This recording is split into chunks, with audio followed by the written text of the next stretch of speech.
जानते हो कपड़ों का सबसे महंगा ब्रांड कौन सा है? इंडियन आर्मी की वर्दी। देश के गद्दारों को ऊपर वाला भले ही माफ कर दे, लेकिन एक फौजी किसी भी कीमत पे, यहां तक कि अपनी जान की कीमत पे भी उसको कभी माफ नहीं कर सकता। करोड़ों कमाने वाले भी ये वर्दी नहीं कमा सकते। दुनिया के जो बड़े बड़े करोड़पति अरबपति बन के बैठे हैं ना, जो जिनको आप टीवी पर सिनेमा में हीरो बने हुए देखते हो, वो भी नहीं है उस वर्दी को कमाने के लायक। क्योंकि वो वर्दी भाई पैसों से नहीं मिलती, वो पैसे में नहीं बिकती। अगर पैसों में बिकती तो हर कोई पहन के घूमता और अपने आप को फौजी बोलता। उस वर्दी को अगर कमाना है ना, तो पैसा नहीं चाहिए, पैसा नहीं बनाना उसके लिए, उसके लायक बनना है। अगर उस वर्दी को कमाना है ना, तो खुद की जिंदगी, खुद की माँ की खुशी और अपने बचपन के सभी दोस्तों के साथ को कुर्बानी पे लगाना पड़ेगा।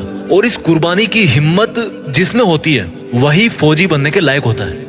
अगर इस वर्दी को कमाना है ना, तो खुद को हर मोह माया से बाहर निकालकर आग में तपाना है। कितना बड़ा दिल होता है उस माँ का जिसका बेटा या बेटी डिफेंस में होते हैं। कुछ पंक्तियां बोलना चाहता हूं मैं उन सब खुश नसीब और हिम्मत वाले युवाओं के लिए जो अपने आप को उस वर्दी में देखना चाहते हैं कि ये आग जलती है तो जलने दे, ये आग जलती है तो जलने दे, माँ अब मुझे तू फौजी बनने दे। जाना है उस जगह, जाना है उस जगह जहां सुना है मन के मौजी बसते हैं। जाना है उस जगह जहां सुना है मन के मौजी बसते हैं। बहुत देख लिए दुनिया, चल अब फौजी बनते हैं। बहुत जीली नाकाम जिंदगी, चल अब देश के लिए कुछ काम करते हैं। फर्जी के रिश्तों में जिंदगी बर्बाद कर डाली, चल अब जिंदगी देश के नाम करते हैं। अब फौजी बनते हैं। ये सरहदें पुकारती मुझको है, ये आतंक की बदबू ललकारती मुझको है।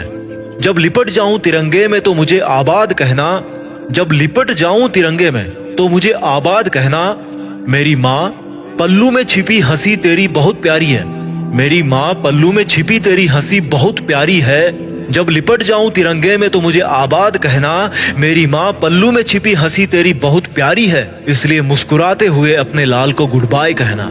ये मोबाइल के स्टेटस देख देख के थक गया हूँ, बन जाऊं मैं भी एक दिन सबका स्टेटस, खुद के इसी वादे में बंध गया हूँ। माँ के आंचल की खुशबू तो वैसे फीकी होती नहीं कभी, पर उसमें थोड़ी सी मेरी वर्दी की खुशबू भी मिला दूं ना, तो दोनों जहां यही मिल जाएंगे मुझे।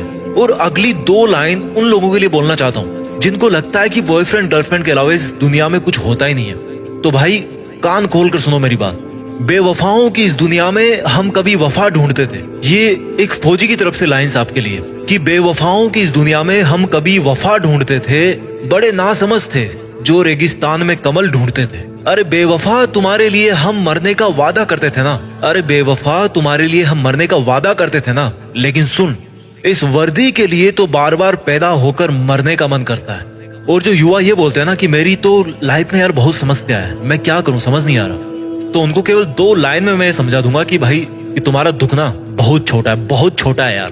कि हमने समंदर को भी सूखते देखा है, हमने समंदर को भी सूखते देखा है, जब जब मेहंदी वाले हाथों ने मंगलसूत्र उतार के रखा है। जिंदगी में समस्या किसके पास नहीं है, पर एक वो इंसान भी है जो फौजी की वर्दी में हर समस्या का सामना करके अपना फर्ज निभाता है, लेकिन फिर भी रोता नहीं है, मुस्कुराता है। वो फौजी जो हर बार छुट्टी से वापस आते समय यही बोल के आता है कि जल्दी फिर लौट के आऊंगा, लेकिन ये किसी को नहीं पता होता, उसको खुद को भी नहीं पता होता कि वो फिर जल्दी कब आने वाला है ना हिम्मत, है ना हिम्मत।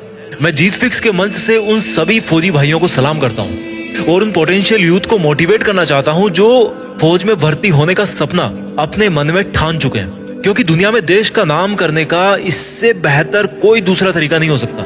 मैं सैल्यूट मारता हूँ फौजियों को जो एकमात्र रियल हीरो है इस कंट्री के।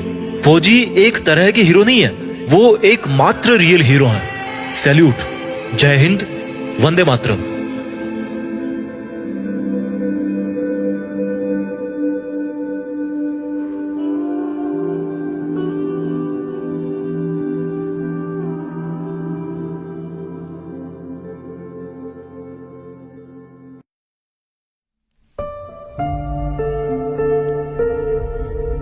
जीत फिक्स।